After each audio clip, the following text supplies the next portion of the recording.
Hello, Hey Boomer listeners. I am your host, Wendy Green, and wherever you are listening from, welcome to the Hey Boomer Show. Today, we're going to talk about travel and the meaning that it brings to our lives, the enrichment that it brings to our lives.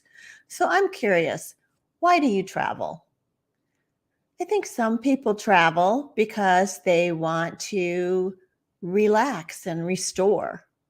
I think some people travel because they want to meet new friends, and it can be a way to learn about yourself and how you respond to different environments. And travel can also expose you to different cultures and different foods, different ways of living. And that's a lot about what we want to talk about today, and a quick story that I want to share with you today. Hi, Doris and Ann and Gail.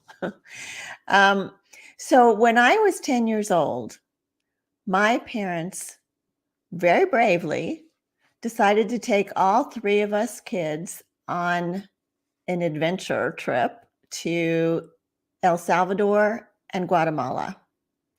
And so we flew into El Salvador, and after staying overnight, we took a local bus to Guatemala City. Now, let me tell you about this local bus.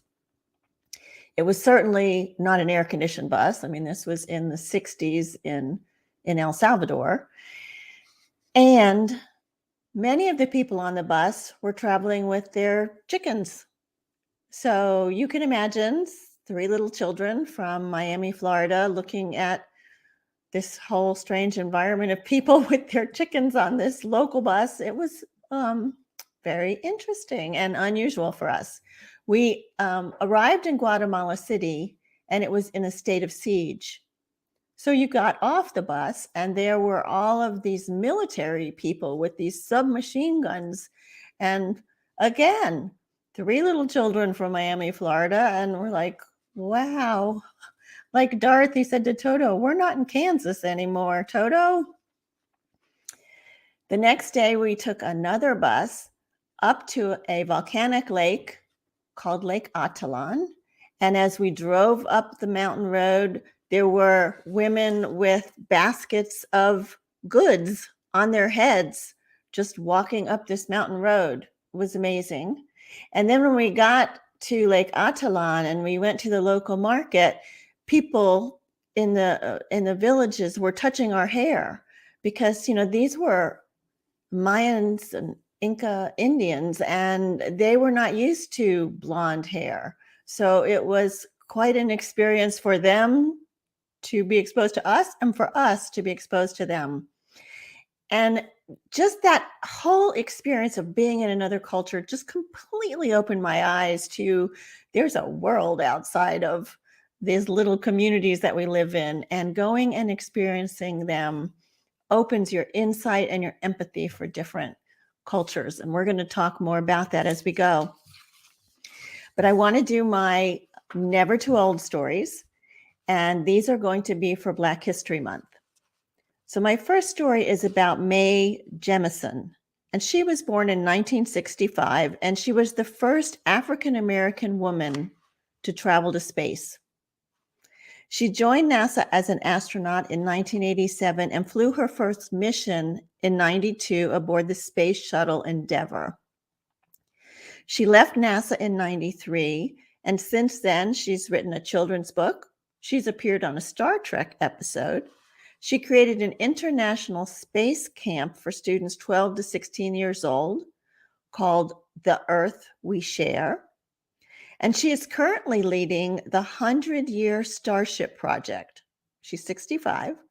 And this project is focused on ensuring that human space travel to another star is possible within the next 100 years. We seem to be moving in that direction, don't we? The next one I want to mention is Maya Angelou, probably dear to many of you, and she's known for her books and her poetry.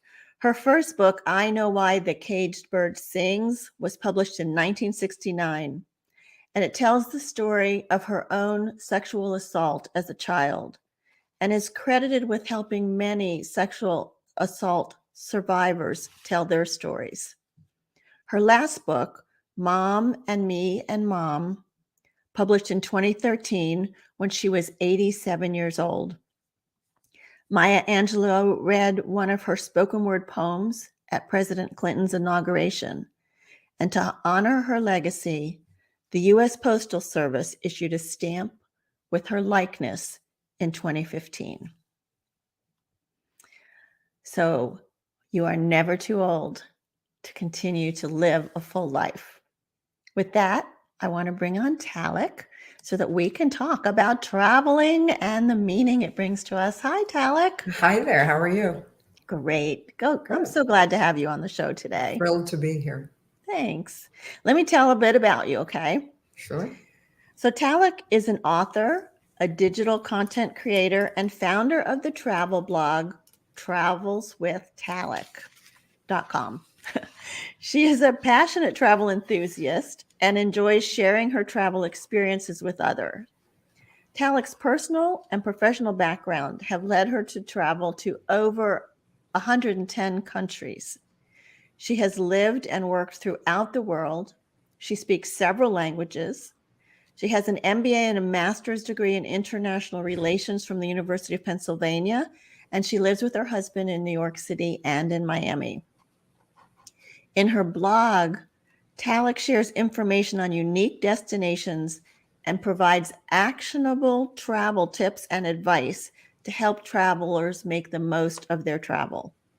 Her focus is on experiential travel, cultural immersion, and interaction with local people to help travelers create their own unique travel experiences. And her specialty is providing travel advice for women over 50. So, very interesting background, Talek. You were in international travel, international business. International business development. Okay. Can you tell us a little bit more about what you were doing? Okay. International business development is when you work for American companies and you try to promote U.S. products overseas. I worked with Kraft Foods and with Zippo International, MoneyGram International, and these are companies that were looking for people with an international background, either languages or familiarity with navigating different countries and different cultures, so that these products could be sold there. To give you an example, Kraft Foods, they make everything, Kraft mayonnaise, macaroni and cheese, and so forth. I would sell these products in the Caribbean and also lots of places through local distributors or selling these products directly to the supermarkets. And to do this, to interact, to get these accounts, to get these orders, you would have to travel to the countries and meet with the buyers. Most of them were warehouse managers and supermarket managers, and sell the products directly to them. With other companies like MoneyGram, for example, I worked in Europe. Well, actually, I had responsibility for a lot of countries besides just Western Europe. But to give you that example, we would work through different agents and different banks in order to ensure the smooth transfer of monies from the United States, mostly immigrants sending money to their families overseas. So those are examples, but for all of those situations, you needed to physically be there. And I always loved travel, so that was a perfect match for me. It's so interesting because, many people that travel for work, when they're done with that, they're done. They're so burned out from travel. But instead, you decided to start a travel blog and a experiential travel company. I mean, what motivated you to do that? I enjoyed travel so much, I just couldn't bear the thought of not doing it. And of course, I could have just traveled on my own, which I did and still do without it being business related. But I enjoy the challenge of of combining the two, continuing to combine business with travel. And I think there's a little bit of that's what I've always done and felt very comfortable there. That's my comfort zone. And I just enjoyed it tremendously. I mean, seeing a new place, getting to a new city is always such a rush, a place that you've never seen before, how it smells and what the sounds of the city, getting around. I enjoy that tremendously. And so you kind of relearn whatever the city through your traveler's eyes when you take them. I imagine it's new things come up into your awareness. Oh yes, absolutely. We had tours to 3 countries: Cuba, China, and Spain, northern Spain in particular. We've put the Cuba and the China trips on hold for now because of COVID. But Spain has opened up with some requirements that need to be met, of course, some safety requirements. So I would like to take these people, my visitors to Spain, to be able to share with them some of the things that I love about this wonderful country. All right, so tell me about that, right? So like I was talking about this experience, that's immersion experience in Guatemala and El Salvador, and you talk about an immersion experience. How does that work when you take somebody on a trip like that to northern Spain? Okay, first of all, it's a small group tour. It's not the big bus with if it's Tuesday, it must be Belgium type of thing. It's very limited to small groups and usually themed travel. This particular trip is a culture and cuisine trip. Those are two features of Spanish-ism, if you will, that are very prominent. Spanish food is famous throughout the world. Spanish culture, the music, the dancing, the traditions, the festivals, all of that is very interesting. So rather than to just bring people to a tourist attraction and say, oh yeah, look at this bull ring or look at this museum, we do cooking demonstrations and wine tastings in wine cellars and romps through food markets. Some of the European food markets are just amazing. Everything that you see there, from seafood to produce to cheeses to things that you wouldn't even recognize. You don't even know what they are. They're so bizarre and unfamiliar and so wonderful. And we eat in places like that rather than to just be eating in restaurants all the time. So food markets, cultural traditions, we try and combine the tour with, we try to make sure that the tour coincides with festivals, local festivals. And this particular one is the Feast of San Mateo, which is one of the most important festivals in northern Spain. So you're in the parade, you experience everything that the city has to offer, or the little kiosks, the roving musicians, the little snack places that pop up, that sort of thing. So that's what I mean by total immersion. Wow. It sounds fantastic. Yeah, it is. It's a lot of fun. Oh my gosh. And so much work for you to pull all of that together. I mean, it's yeah, but it's worth it. It's you definitely pull it together, but you're not doing 10 different tours, so you're familiar with one place, then you already have the contacts, you already have the knowledge. And we work with some very good logistics providers as well. So it's not as if you're reinventing the wheel with every trip. So, but yes, it is a lot of work. Now, when is this trip scheduled for? This one is September. This September 2022, and it's from the 12th to the 24th. 12 to 24. So about 12 days. Okay. All right. We're going to share your website and all so that people can see this. Great. I've got some nice videos that show people what it's like and what the different festivals are like. I think you'll enjoy it. Yeah. And one of our listeners says San Mateo Festival is the wine harvest festival, I guess.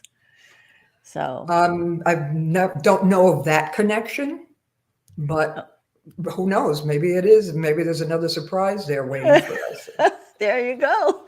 More good wines out of Spain.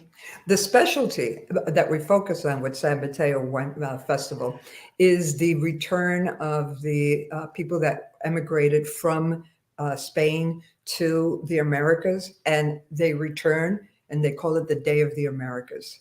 So that's a Oh, parade and that's a celebration, and that's one of the things that they're celebrating. But I'm sure that there is a wine festival tied in there someplace probably. because it's several days and it's several different activities throughout that time. How fun, Talek, for you to get to experience this with new people all the time. Yes, yes, it Yeah. is. So, I mean, we all love to think about travel and go, "Oh, it'd be so cool to go to." But then I talk to friends that you know, either their husbands won't go with them or they're single and they're like, I don't know, going by myself, that's a little scary. How do you talk to women that are kind of in that place?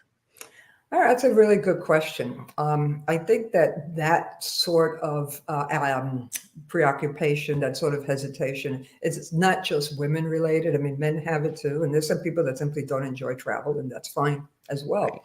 But some women are concerned with getting lost, not being able to communicate. Eating alone seems to be a very big point as well of difficulty of people feeling uncomfortable. They think it may be expensive. They think it may be unsafe. They're afraid of getting ripped off. And all of those are legitimate concerns. But it's nice to get out of your comfort zone. And once you do, every time you do it, it becomes less and less of a factor, less and less apprehension until you're feeling comfortable. So I have some suggestions to help people with that. Number one, I do believe that you should start, if you've never done this before, you haven't traveled, start with a small group tour just to see how does this work. How do you check Hmm. into a hotel? How do you look up some information? How do you visit the tourist office? Then perhaps start small. Once you've done that, you don't have to do these necessarily in order. Also, starting small. If you live in Miami, perhaps go on a solo trip to Key West. Hmm. You're not going far. You're not speaking a strange language. You're probably not going to get scammed, or you'll know how to deal with it, and you'll gain confidence in doing that. Also, if you are ready now to go to an international market, there you're probably better off going to a market that is closer to your culture. If Hmm. you're in the United States and that's your comfort zone, maybe you want to go to the UK. That should be your first step out as a solo travel to a place where you're going to speak the language, you're going to pretty much figure out the subway system and so forth. Once you're there, once you've conquered this fear of or this apprehension through a small group tour, to starting small, through being in a country that is closer to your own comfort level, to your own culture. Something you can do is to do local tours in situ. So let's say that you're in London, do a local tour, the Tower of London or the top sites to see. They'll take you to the Tower of London, they'll take you to Westminster Abbey. You're in a small group, so you are solo, but you're not alone. And it Hmm. gives you something to do, and it's a very efficient way of seeing things rather than doing all of the research on your own and figuring out the opening times and the closing times and go with a professional. I do that, and I've been traveling all my life, and I just find that a very efficient I way of think it's seeing huge. what I want to see. Yeah. Another thing is free walking tours. You don't have to spend a lot of money on walking tours. Just go to whatever city you're interested in visiting. Let's say Barcelona. Just plug in free walking tours Barcelona. And they're free. You Yeah. can't beat that. You can't be free. You're going to get a nice tour. It's going to be free. At the end, it is expected that you pay a tip, but it's pay what you wish. So that's Yeah. a wonderful way not only to see things, to save money, but also to meet people. You meet people on these tours, and sometimes you hook up. That's Right. nice. Also, once you're there, you can take cooking classes. If you really want to do the total immersion, that is something. Cooking classes are popping up everywhere, and they're a lot of fun. You do learn something. Again, you've got a place to go, you've got an activity that you're going to participate in, and it's something that most people don't do. So if you're interested in the culture, food is the ultimate culture. So Right. that's a great way of knowing about the culture. And to top it off, you get to bring this stuff home with you and you can make Right. your own paella. So you're learning something. What else you can do? An art appreciation class. I mean, if you're in Florence, oh, take advantage and do Yeah. a Renaissance art appreciation class. It's a Yeah. lot of fun. Again, that's more immersion. Salsa dancing. If you go to Ooh. places in Latin America, salsa dancing is fun. Doesn't matter if you've never danced before, you'll have a great time just laughing about it. And you'll meet people. And again, total immersion. If you're looking at something more long term, people ask me these things all the time because they read about people that have been living in a place for 6 months. I was like, wait a minute, how do these people do that? I mean, if you've got the time, let's say that you're in a Right. different stage in life that you can do this, then you can do volunteer work overseas. I know a Oh, I've woman. read about that. Yeah. I know a Yeah. woman that does volunteer work. She's done it in Philippines. This is for animal shelters. She Hmm. specializes in animal shelters. She goes and she lives in Vietnam or South Africa for like 3 months. And she packs up and goes someplace else and works for another animal shelter.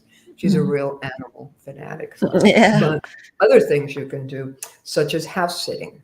There are several Mhm. sites, go online, house sitting overseas, and you could go and take care of somebody's house that's on vacation for 2 weeks, and you're in the countries, the Scottish countryside. What a Yeah. way to really get to know a nice small town and not spend a lot of money. Right. Teaching English is a very, very valuable commodity. If you speak English, you can sell that skill in Mm. many, many places. Japan is very big on this. South Korea, very big on this.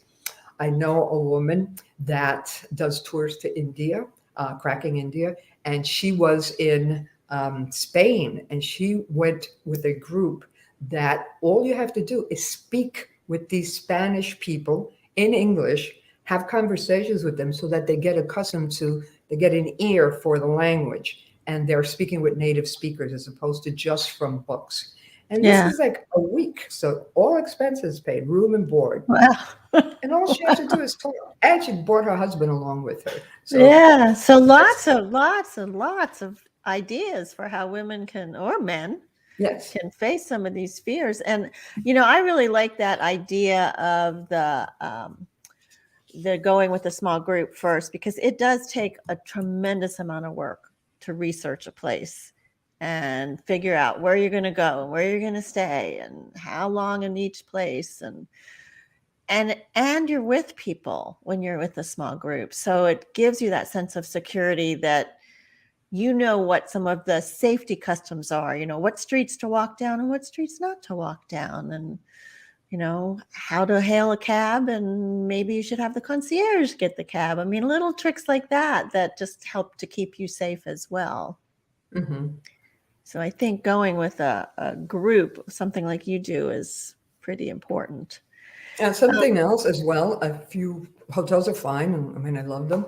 Um, Obviously, sign up to every hotel rewards program you can possibly get, but also places like Airbnb, HomeAway. There's a lot of different sites where you stay in somebody's home, and another perfect way to get accustomed to the culture and to total immersion. yeah.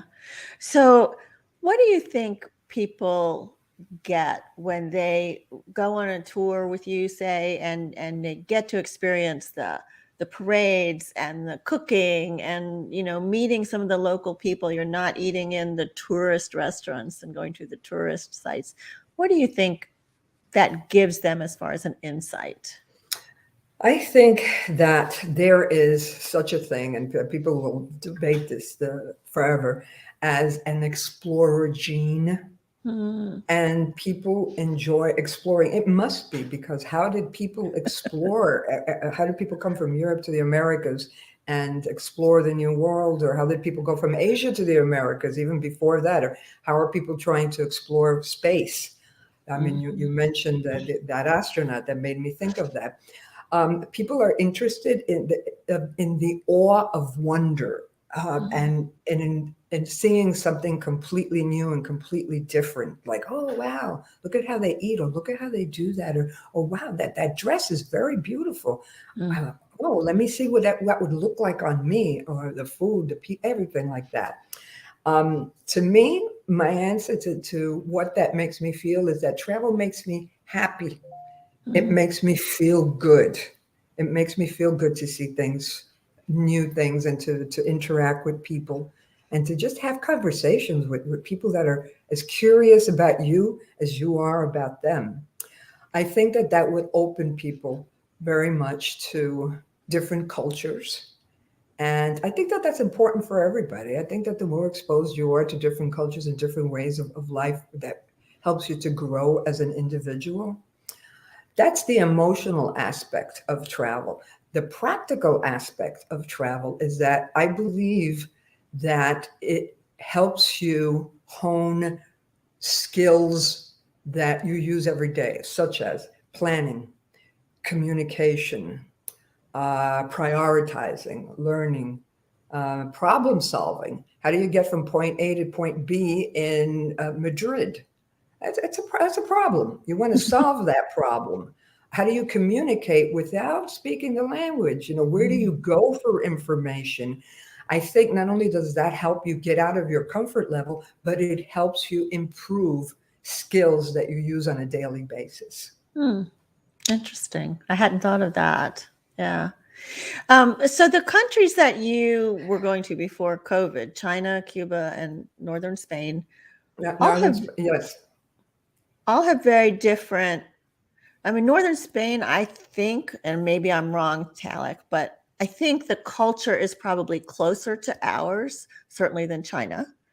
So I'm wondering, do you give people certain protocols on how to how to talk to people, how to approach people, body distance, things like that are acceptable in those different countries? People ask about that, and yes, we talk about it, not in a formal presentation like, oh, never say this or never do that, but just in plain conversations like, hey, do I order this first? Or no, that's usually a dessert. Even if you can, people, I mean, Spaniards are cool. Their major business is tourism. And they have tourists there all the time, so they'll understand. And they don't even see it as a faux pas. I mean, they just know these people are not from here. Right. So, right. yeah, but yeah, we do talk about that. And I remember going to Brazil, to Rio once, and they brought bread out to your table before your meal. And like here, we think that's just part of what they offer. Well, no, if you eat it, you pay for it. And, that kind of thing. We didn't know. So having a tour leader might have helped us understand some of the customs. Yeah, another custom, now that you mentioned that, especially in the north, they have tapas, and you buy a drink, the tapas comes with it. So don't think that, hey, I have to pay for this. No, it's part of that. But those are the things that we would talk about. Yeah, and believe me, very, very quickly people get adjusted to a culture like Spain. Yeah. So you have a book. Well, you have several books. Yes. But you have one book that is available for free through your website, which I'm going to show the site, and it's about travel tips. Right. 110 best travel tips. Yeah, and they can get it from your website, travelswithtalek.com. By subscribing. Yeah. So they can buy it on Amazon. Okay. So it's free, or you can subscribe and get it. So what are some of your top tips for traveling? Oh boy, let's see. Never eat close to or in a tourist area.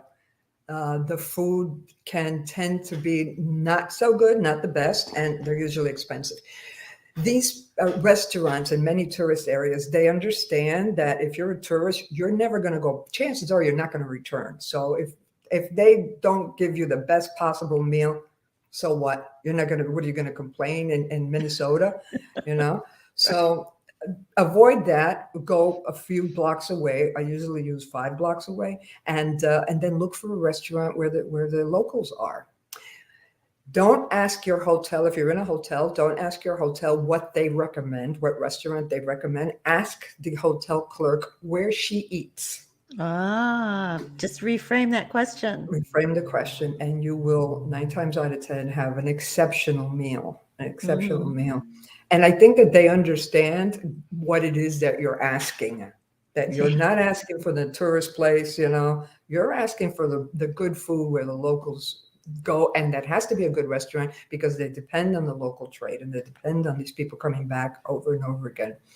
I have so many. I mean, a great website is Rome to Rio. That can tell you how to get from point A to point B every conceivable way, by ferry, by train, by bus, by car, on foot, by collective car, you name it. And you can coordinate that transportation advice with travel, with arrivals, for example, and you can save a lot of money. To give you an example, if you're going to fly from New York to London, usually you'd go to Heathrow Airport. There is Luton is a nearby airport, so is Stansted. So maybe you go to one of those airports at a much cheaper price and then take a bus into central London. I mean, you could save a lot of money. And that information you can get from Rome to Rio website. That's a very, very good website. Boy, I mean, how many do you want? Because I've got literally 110. Yeah, I know, right? We can't go through all 110 right now, but I can give you the best tip, the single greatest tip. What's the single greatest tip? It is. People are going to say, what? Of course. Never, never, never, never agree to purchase something unless you know exactly what it's going to cost. And people are probably saying, of course. What kind of a tip is that? I always do that. However, sometimes you're in a restaurant, and this happens a lot, especially in Europe, and you are asking for a recommendation, and they'll say, oh, the seafood special, yes, and it's like this, and it comes like that, and with the sauce is this, and it sounds really good to you, and you order it, and what you get is a delicious meal, but the price is ridiculously expensive. Look for it on the menu. If you don't see it on the menu and somebody is suggesting something to you, don't be afraid to ask, how much is that? Same thing with wine. Sometimes they'll say, oh, we have a special bottle. Well, how much is this special bottle? Don't let anybody give you anything unless you know exactly what it's going to cost. Taxis are great for this. You get into a taxi, if you don't know exactly how much this ride is going to cost you up front, by the time you get there, they can charge you whatever they want, and there's nothing that you can say about it. So yeah, that's my single best tip. And also for women in particular, we have been raised to be polite and to not make a fuss and to all these things that we know. And sometimes you have to say, well, how much is it? And don't be afraid that people are going to be concerned with, oh, if you have to ask, you can't afford it. Or like, oh boy, I already asked him once and he didn't answer. Like, no, you can be a little bit of a troublemaker. Yeah, I think that is super good advice because, I've heard horror stories about taxi rides. And yeah, that's a big one, taxi drives. Yeah. Yeah. So if I'm planning a trip and I want to find the best airfare, do I book out like 2 weeks in advance? Do I get on some kind of wait list? Are there specific sites that you recommend for? Yeah, I've got some great sites. One is Momondo, Momondo, Momondo. Mondo. Right. That's one. Google Flights is another one. Okay. And Skyscanner. Wow. I haven't heard of any. Why these are good is because contrary to sites like Kayak, or I don't know about Kayak, but definitely Expedia, they don't have budget airlines. They'll just have like the top airlines and maybe a couple of rungs below that. So these websites that I mentioned, they have all of the budget airlines. So if you're going to be in Europe, you want to know what Ryanair, which is an Irish company, budget airlines, is selling, and the other one is EasyJet. That's a UK company. You want to know what their fares are throughout Europe. Sometimes they'll have like incredibly cheap fares for going to second tier airports mostly. So they're going from Stansted Airport in London to, I don't know, some airport nearby in Barcelona. And the price is cheaper. Because they're not the major airport. Because they're not the major airports. And because they have the budget airlines in their repertoire, whereas many American companies do not do that. And do you feel secure that those budget airlines are just as safe as the major airlines? Absolutely. They've been around forever. India is another good one for some budget airlines, which they don't show up. But once you can see them on these websites. As far as the when to buy the ticket, I mean, some people say 2 months out. Some people say as soon as possible. To tell you the truth, I am not aware of any tried and true definitive response to that. I believe it changes. And I also believe that it has all to do with revenue management, which means that wherever the demand is, that's where the price is going to go up. If they can predict out demand going up for something, then the price is going to go up as well. Yeah. Let me ask you also about travel insurance. Every time you book a trip, they go, oh, you should sign up for travel insurance. Is that something, I mean, with the pandemic, I imagine that would have affected a lot of your travelers, right? Yeah, I would not go anywhere. I wouldn't dream of going anywhere without travel insurance. Definitely. If you have a credit card like a Sapphire Reserve, and there are others, that's the one I use, they have automatically travel insurance, certain travel insurance, like lost luggage, delayed flights, things like that. They don't have medical insurance and an evacuation. So when you're going on a trip, just go to get that. That's key. And what travel company should you use? There are some travel companies that you put in your specific criteria. You insert how old you are. You're a citizen of what country? How much do you want? How much travel insurance do you want? You plug that in, and they will come back to you with different policies and different price quotes from 50 different companies. So I'm trying to remember the name of that company. But I think, I'm sorry, while you're thinking about that, I think that, it's not just if your trip gets canceled or you get sick, but if you get sick in country, right, and you need special medical care, Medicare is not going to cover you in a foreign country. Right.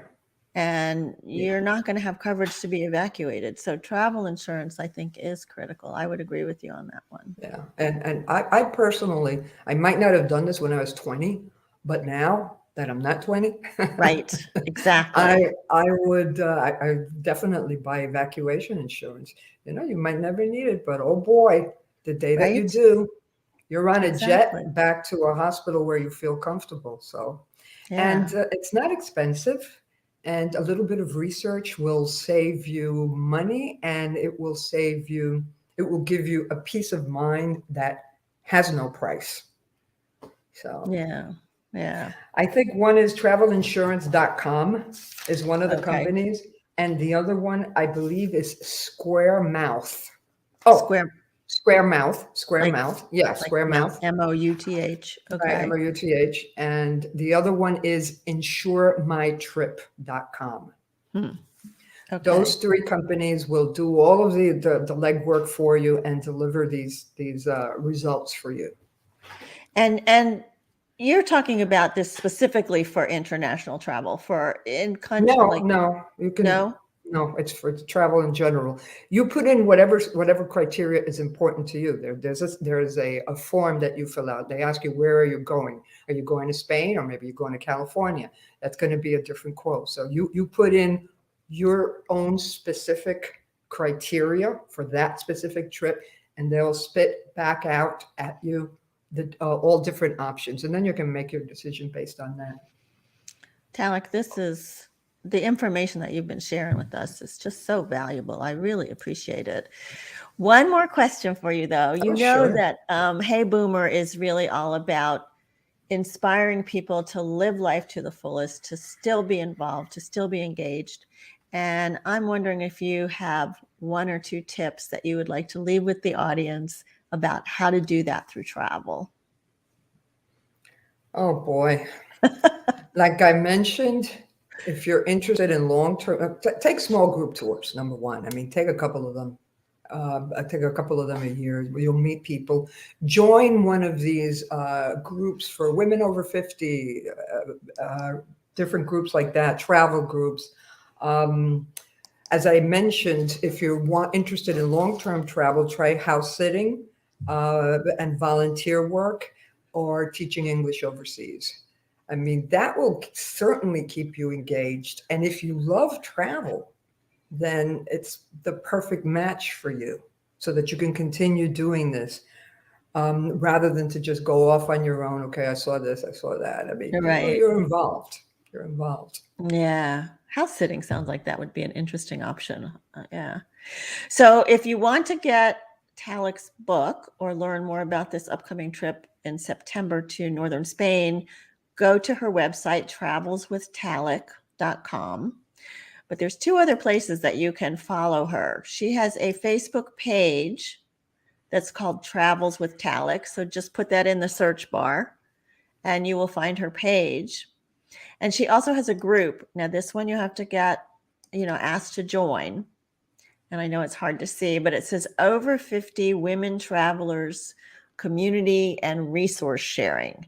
And it's a very active group, a lot of communication back and forth between Talek and the members on that page. So it's a fun place if you have any questions about travel and to meet people that you might want to travel with. Sure. Yeah. So thank you for all of this. And I want to tell you about who's coming up next week. It's kind of a nice follow-on.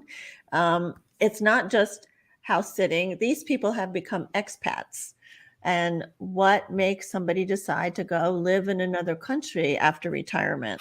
So my guests for February 14th, Valentine's Day, are Brad and Jocelyn Majors. And they relocated to the Azores off the coast of Portugal. And they were very involved in many parts of the United States before they lived overseas, but Jocelyn had lived overseas before as well. So as you hear the story of how they chose the Azores and what life is like there for them now, I think you will agree they're not really retired. They've just kind of redefined what life looks like now for them. And that's going to be a lot of fun. Hey Boomer also has a Facebook group like Talek's group. And it is a place where you can build community with people in similar transition phases of life that you are in, whether you're pre-retirement, you're already retired, you're looking for what's next in your next best life chapter. So if you want to join the Hey Boomer What's Next Facebook group, just drop me an email at wendy@heyboomer.biz and I will be glad to send you an invite. And with that, thank you all for tuning in today. I know this has been a very useful broadcast, Talek, and I really appreciate all that you've shared with us. Thank you. I enjoyed it. Thanks. So live with passion, live with relevance, live with courage, and remember, you are never too old to set another goal or dream a new dream. My name is Wendy Green, and this has been Hey Boomer.